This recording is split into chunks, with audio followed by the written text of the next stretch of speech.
ಸಂಸದ ಅನಂತಕುಮಾರ್ ಹೆಗಡೆ ವಿರುದ್ಧ ಕೇಸ್ ದ್ವೇಷ ಭಾಷಣ ಮಾಡಿದ್ದಾರೆಂದು ಸುಮೋಟೋ ಕೇಸ್ ದಾಖಲಿಸಲಾಗಿದೆ. ಅನಂತಕುಮಾರ್ ಹೆಗಡೆ ನಿನ್ನೆ ಒಂದು ಸ್ಪೀಚ್ ಅನ್ನ ಮಾಡಿದ್ರು. ಅದರಲ್ಲಿ ಬಹಳ ಕಾಂಟ್ರವರ್ಸಿಯಲ್ ರಿಮಾರ್ಕ್ಸ್ ಇತ್ತು.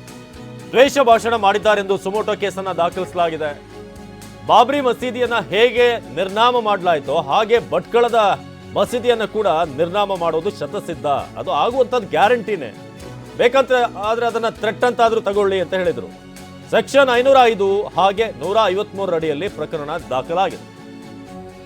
ಬಾಬ್ರಿ ಮಸೀದಿಯಂತೆ ಭಟ್ಕಳದ ಚಿನ್ನದಪಳ್ಳಿ ಕೂಡ ನಿರ್ನಾಮ ಆಗುತ್ತೆ, ಅದನ್ನ ಬೇಕಾದ್ರೆ ಬೆದರಿಕೆ ಅಂತಲೂ ಬೇಕಾದ್ರೆ ಅನ್ಕೊಳ್ಳಿ ಅಂತ ರಾಜಾರೋಷವಾಗಿ ಹೇಳಿದ್ರು. ಜೊತೆಗೆ ಸಿದ್ದರಾಮಯ್ಯನವರಿಗೆ ಏಕವಚನದಲ್ಲೇ ನೀನು ಅಯೋಧ್ಯೆಗೆ ಹೋಗದೇ ಇರು, ಆದರೆ ರಾಮ ಮಂದಿರ ಆಗೋದಂತೂ ಆಗುತ್ತೆ ಮಗನೇ ಅನ್ನೋ ರೀತಿಯಾಗಿ ಹೇಳಿದರು. ದ್ವೇಷ ಭಾಷಣ ಮಾಡಿದ್ದಾರೆಂದು ಈಗ ಅನಂತಕುಮಾರ್ ಹೆಗಡೆ ವಿರುದ್ಧ ಸುಮೋಟೋ ಕೇಸ್ ದಾಖಲಾಗಿದೆ. ಸೆಕ್ಷನ್ 505 ಪ್ರಕಾರ 5ರ ಒಂದು ಅಡಿಯಲ್ಲಿ ಹಾಗೆ 153 ಅಡಿಯಲ್ಲಿ ಪ್ರಕರಣ ದಾಖಲಾಗಿದೆ. ಅಂದರೆ ಒಂದು ಸಮಾಜಕ್ಕೆ ಪ್ರೊವೋಕಿಂಗ್ ರೀತಿಯಾದಂಥ ಸ್ಪೀಚ್ ಇತ್ತು ಅನ್ನೋದು ಸೆಕ್ಷನ್ 505 ಹಾಗೆ 153 ಅಡಿಯಲ್ಲಿ.